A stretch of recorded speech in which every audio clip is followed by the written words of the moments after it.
7 dari 10 pria di atas usia 60 tahun sedang menyimpan bom waktu di tubuh mereka. Dan parahnya, pemicunya ada tepat di depan mata Anda setiap hari di atas piring makan Anda. Assalamualaikum bapak-bapak pejuang keluarga. Pernahkah Anda terbangun jam 2 pagi, buru-buru ke kamar mandi, tapi yang keluar cuma tetesan? Sakit?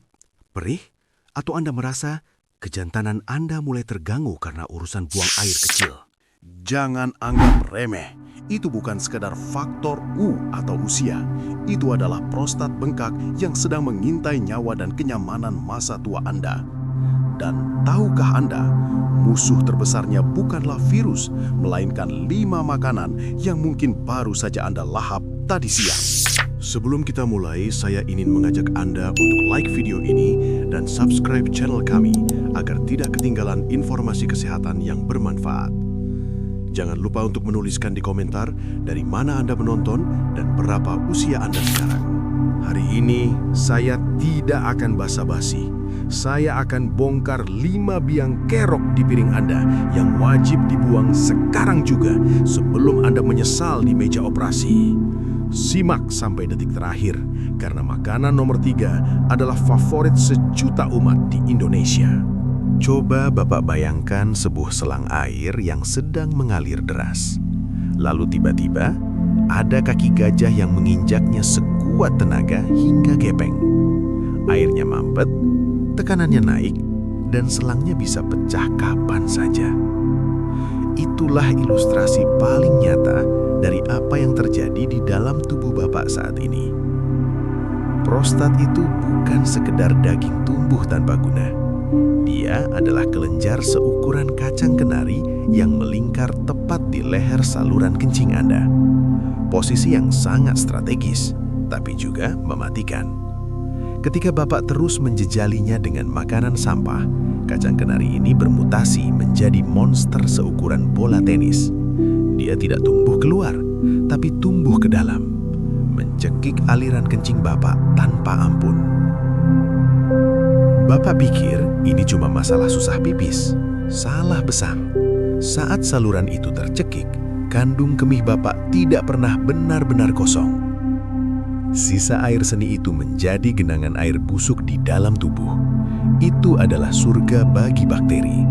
Infeksi saluran kemih hanyalah permulaan. Yang lebih mengerikan, bayangkan air seni yang kotor dan beracun itu tidak bisa keluar. Lalu dia membalik arah, naik kembali ke atas, menyerang ginjal Bapak. Ini yang disebut hidronefrosis. Ginjal Bapak bengkak, terendam air seni sendiri, dan perlahan membusuk hingga gagal ginjal total. Kalau sudah sampai di sana, pilihannya cuma 2, cuci darah seumur hidup atau transplantasi ginjal. Belum lagi soal harga diri. Bapak bangun 5-6 kali setiap malam seperti zombie, kurang tidur, emosi tidak stabil, berdiri di depan toilet menunggu tetesan yang tak kunjung keluar sambil menahan nyeri di perut bawah. Kualitas hidup hancur, keharmonisan dengan istri terganggu. Apakah sepotong daging steak atau segelas kopi kental sebanding dengan penderitaan memakai selang kateter seumur hidup?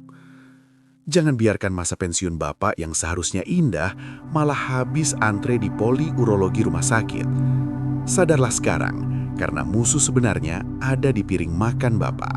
Kita masuk ke tersangka nomor 1. Si lezat yang paling susah ditolak. Daging merah berlemak. Sapi, kambing, babi, dan segala olahannya. Siapa yang tidak menelan ludah mencium aroma sate kambing muda yang dibakar? Atau rendang sapi yang santannya pecah berminyak? Enak? Pasti. Tapi sadarkah Bapak, di balik kenikmatan 15 menit di lidah itu, tersimpan ancaman 15 tahun penderitaan di masa tua.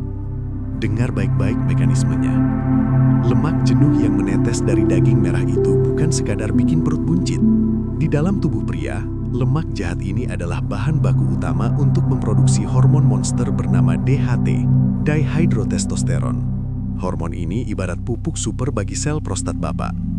Semakin banyak Bapak makan lemak daging, semakin subur prostat Bapak tumbuh. Dia akan membesar, membengkak, dan terus mendesak saluran kencing tanpa ampun. Dan ini yang sering luput dari perhatian. bagaimana Bapak memasaknya. Dibakar, digoreng sampai kering, bagian hitam atau gosong pada sate dan steak yang sering Bapak bilang renyah dan gurih itu sebenarnya adalah zat karsinogen, pemicu kanker, bernama heterocyclic amines. Jadi Bapak bukan hanya mengundang pembesaran prostat atau BPH, tapi juga menggelar karpet merah untuk kanker prostat. Saya punya pasien Pak Haji, penggemar berat gulai kambing. Tiap minggu pesta daging. Umur 60 tahun, dia menangis di depan saya karena prostatnya sudah memblokir total jalan kencingnya dan PSA-nya atau penanda tumor meroket. Jangan sampai Bapak jadi pasien saya berikutnya. Solusinya, bukan berarti Bapak harus makan rumput. Cukup ganti strateginya. Pilih protein yang bersahabat. Ikan kembung, ikan salmon, atau dada ayam tanpa kulit. Mereka kaya omega 3 yang justru mematikan peradangan. Kalau kangen daging merah, boleh, tapi batasi sebulan sekali dan jangan dibakar sampai gosong. Rebus atau kukus jauh lebih aman. Ingat Pak, lidah bisa ditipu, tapi prostat tidak bisa dibohongi. Tersangka kedua ini sangat licik. Dia menyamar sebagai malaikat penolong tulang kita. Padahal diam-diam, dia sedang meracuni prostat Bapak. Ya, saya bicara tentang susu sapi full cream, keju tebal, dan yogurt berlemak. Dari kecil kita didoktrin, minum susu biar tulang kuat, biar nggak osteoporosis. Benar? Tapi, fakta medisnya tidak seindah iklan TV. Saat Bapak membanjiri tubuh lansia Bapak dengan kalsium susu berlebihan, Bapak justru menendang keluar pelindung utama prostat, yaitu vitamin D. Vitamin D itu ibarat komandan polisi yang menjaga sel prostat agar tetap tertib. Kalau komandannya diusir oleh kalsium, sel-sel liar di prostat akan pesta pora dan memberontak. Dan ini yang paling mengerikan. Hormon IGF-1, Insulin-like Growth Factor. Susu sapi didesain Tuhan untuk membesarkan anak sapi dari 30 kg jadi 500 kg dalam waktu singkat. Bayangkan, sinyal pertumbuhan super kuat itu masuk ke tubuh Bapak yang sudah tua. Dia tidak akan membesarkan tulang Bapak lagi, tapi dia akan memerintahkan sel prostat Bapak untuk tumbuh, membesar, dan membengkak secepat anak sapi itu. Penelitian Harvard tidak main-main, Pak. Pria peminum susu berat beresiko jauh lebih tinggi terkena kanker prostat yang agresif. Jadi, apakah Bapak rela menukar kesehatan prostat demi segelas susu? Stop susu sapi sekarang juga. Takut tulang keropos? Jangan alasan. Allah sudah siapkan kalsium yang jauh lebih aman di ikan teri yang dimakan sama tulangnya, di bayam, di brokoli, atau ganti ke susu almond atau kedelai. Ingat Pak, kita mau tulang kuat, tapi prostat juga harus selamat. Jangan sampai tulangnya kuat, tapi Bapak tidak bisa kencing seumur hidup. Masuk ke tersangka ketiga. Ini yang paling berat saya sampaikan, dan mungkin paling susah Bapak terima. Makanan rakyat, penyelamat tanggal tua, teman setia nasi uduk, kedelai. Tahu, tempe, kecap, susu kedelai. Banyak yang protes, "Dok, orang tua kita makan tahu tempe tiap hari sehat-sehat saja kok." Tunggu dulu, jangan samakan tahu tempe zaman dulu dengan pola makan kita sekarang. Kedelai adalah pedang bermata dua. Di satu sisi, dia sumber protein murah. Tapi di sisi lain, dia mengandung fitoestrogen. Dengar namanya saja Bapak harus waspada. Fitoestrogen. Zat ini adalah penyamar ulung. Dia masuk ke tubuh Bapak dan meniru perilaku hormon wanita, estrogen. Bayangkan kalau tubuh jantan Bapak dibanjiri hormon wanita setiap hari. Pagi minum susu kedelai, siang oseng tahu, malam tempe mendoan. Itu namanya Bapak sedang melakukan sabotase pada kejantanan sendiri. Saat kadar hormon wanita mendominasi tubuh pria, keseimbangan hancur. Hormon testosteron Bapak keok. Akibatnya, prostat Bapak menjadi bingung, meradang, dan membengkak sebagai reaksi pertahanan diri. Belum lagi resiko man boobs atau payudara membesar pada pria. Mau seperti itu? Jadi harus stop total? Tidak. Kuncinya ada pada jenis dan jumlah. Tempe jauh lebih aman daripada tahu atau susu kedelai karena proses fermentasi tempe sudah menjinakkan sebagian zat negatifnya. Tapi ingat, aturan emasnya, jangan rakus. Cukup makan 2-3 kali seminggu. Jangan jadikan kedelai menu wajib tiap kali makan. Variasikan dengan telur, ikan kembung, atau pepes.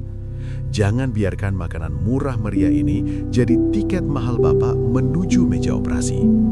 Jadilah pemakan yang cerdas, bukan pemakan yang asal kenyang.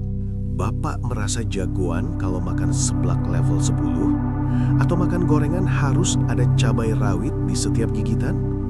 Hati-hati Pak, rasa pedas itu mungkin cuma nendang di mulut selama 5 menit, tapi dia sedang membakar saluran kencing Bapak seharian penuh. Tersangka keempat adalah makanan super pedas. Zat kimia bernama kapsaisin pada cabai itu sifatnya iritatif keras. Dia tidak hancur di lambung, dia ikut keluar lewat air seni. Bayangkan ini Pak, saluran kencing Bapak yang sudah sempit karena terjepit prostat bengkak, sekarang dialiri cairan yang mengandung sari cabai. Rasanya seperti luka lecet yang digosok pakai amplas, lalu disiram air jeruk nipis. Perih, panas, mendidih. Dan inilah siksaan terbesarnya, urgensi palsu. Iritasi kapsaisin membuat saraf kandung kemih Bapak panik. Otak Bapak menerima sinyal harus pipis sekarang. Bapak lari ke toilet, panik, buka celana. Tapi apa yang terjadi? Zong! Cuma keluar setetes, itu pun sakitnya minta ampun. Belum sempat celana dipakai, rasa kebelet itu datang lagi. Ini namanya Bapak diperbudak oleh sambal. Saya tahu, lidah Indonesia kalau nggak pedas rasanya hambar. Tapi ingat, prostat Bapak sedang sakit. Dia butuh istirahat, bukan disiksa. Mulai hari ini, turunkan levelnya. Kalau biasa 10 sendok, jadi 1 sendok. Atau ganti pedasnya pakai lada hitam atau jahe. Hangatnya dapat, prostatnya selamat. Pilihannya ada di Bapak. Mau nikmat sesaat di lidah atau mau tidur nyenyak tanpa bolak-balik toilet sambil meringis kesakitan? Sayangi masa depan Bapak. Jangan dibakar dengan sambal. Dan inilah pengkhianat terbesar kita. Teman nongkrong, teman begadang, teman santai, kopi kental dan alkohol. Bapak pikir segelas kopi bikin melek atau sebotol bir bikin rileks. Salah besar. Bagi pria dengan prostat bengkak, kedua minuman ini adalah bensin yang Bapak siramkan ke kebakaran. Dengar baik-baik, kafein dan alkohol itu sifatnya diuretik kuat. Artinya apa? Mereka memaksa ginjal Bapak bekerja paksa memeras cairan tubuh menjadi air seni dalam jumlah besar dan cepat. Bayangkan ini, ginjal Bapak membanjiri kandung kemih dengan air, tapi pintu keluarnya, prostat, sedang macet total. Apa yang terjadi? Bencana tekanan tinggi. Kandung kemih Bapak akan melar, tegang dan kejang-kejang karena penuh sesak. Kafein juga membuat otot kandung kemih jadi hiperaktif. Sedikit saja terisi, dia langsung kontraksi ingin keluar. Hasilnya apa?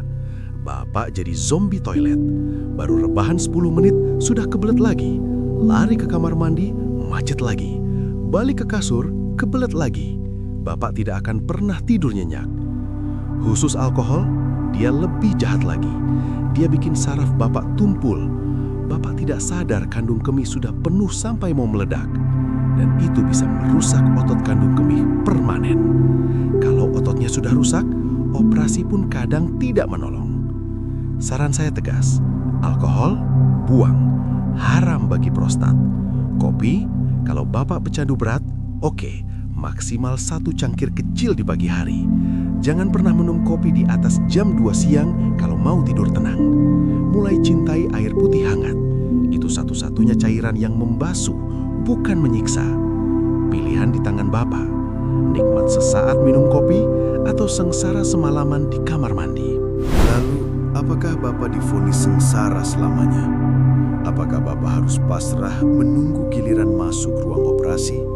Tidak, jangan kibarkan bendera putih dulu, Pak.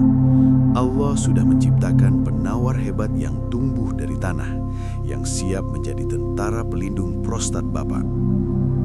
Simpan obat kimia sejenak. Kita gunakan strategi perang yang saya namakan PROSTAT. Hafalkan ini mati-matian, karena ini adalah kunci kebebasan Bapak dari toilet. P. Pantau protein hewani. Stop kasih makan sel kanker. Batasi daging merah, ganti dengan ikan atau putih telur. Buat prostat Bapak kelaparan dari hormon jahat. R. Rutin tomat masak. Ini jenderalnya. Tomat mengandung likopen, musuh bebuyutan prostat bengkak. Tapi ingat, tomatnya wajib dimasak atau direbus pakai sedikit minyak. Kalau mentah, likopennya tidur. Kalau dimasak, likopennya bangun, mengamuk, dan siap membantai sel-sel liar di prostat Bapak. O. Olah dengan benar. Buang wajan penggorengan Bapak. Mulai sekarang, kukus, rebus, pepes. Minyak goreng panas adalah pemicu radang nomor 1. S. Sayuran hijau dan biji labu. Brokoli mengandung sulforafen, zat anti kanker alami. Tambah cemilan biji labu atau pumpkin seeds yang kaya zinc. Zinc itu mineral sakti yang bikin prostat Bapak menyusut kembali ke ukuran normal. T. Tingkatkan omega 3 dan teh hijau. Minum teh hijau hangat pagi hari. Antioksidan EGCG-nya bekerja seperti sapu yang membersihkan racun di saluran kemih. A. Air putih. Ini wajib, minimal 8 gelas. Bilas ginjal Bapak, encerkan urin yang pekat itu. Jangan biarkan kuman bersarang. T. Turunkan gula dan garam. Gula itu bensinnya peradangan. Stop manis-manis biar prostat Bapak adem ayem. Ini bukan sekedar diet, Pak. Ini adalah revolusi hidup. Saya tantang Bapak, lakukan PROSTAT ini selama 30 hari saja. Demi Allah, Bapak akan kaget. Tidur Bapak akan pula seperti bayi. Pipis Bapak akan deras seperti keran baru dibuka. Dan Bapak akan merasa 10 tahun lebih muda. Mulai hari ini, jadikan dapur Bapak sebagai apotek terbaik. Bapak-bapak sekalian, saya sudah bongkar semuanya. Tidak ada lagi yang saya tutup-tutupi. Sekarang, palu keputusan ada di tangan Bapak sendiri. Prostat bengkak itu bukan kutukan nasib, tapi akumulasi dari dosa-dosa kecil kita di meja makan selama puluhan tahun. Tanyakan pada hati kecil Bapak malam ini, apakah sepotong rendang berlemak atau segelas kopi manis sebanding dengan risiko naik ke meja operasi? Sebanding dengan rasa sakit dan malu harus dipasangi selang kateter seumur hidup? Saya yakin jawabannya tidak. Kalau Bapak benar-benar sayang pada istri yang setia merawat, sayang pada cucu yang ingin Bapak gendong, buktikan. Mulai detik ini, bersihkan kulkas Bapak. Buang 5 biang kerok tadi. Mulailah mencintai tubuh Bapak sendiri sebelum terlambat. Ingat, Pak, penyesalan selalu datang di akhir. Tapi perubahan bisa dimulai sekarang juga selagi nafas masih ada. Dan satu permintaan saya, jangan pelit ilmu. Tekan tombol share di bawah video ini sekarang. Kirim ke grup WhatsApp keluarga, grup alumni SMA, grup pengajian Bapak. Bayangkan, satu share dari Bapak mungkin bisa menyelamatkan satu nyawa teman Bapak dari pisau bedah urologi. Itu amal jariah yang luar biasa, Pak. Selanjutnya, jangan kemana-mana. Tonton video saya yang ini tentang 7 gerakan senam prostat. Itu pelengkap wajib dari diet yang barusan kita bahas. Saya Dr. Darmawan dari Sehat di Usia Senja. Ingatlah selalu, sehat di usia senja itu pilihan, bukan kebetulan. Sampai jumpa di video berikutnya. Assalamualaikum warahmatullahi wabarakatuh.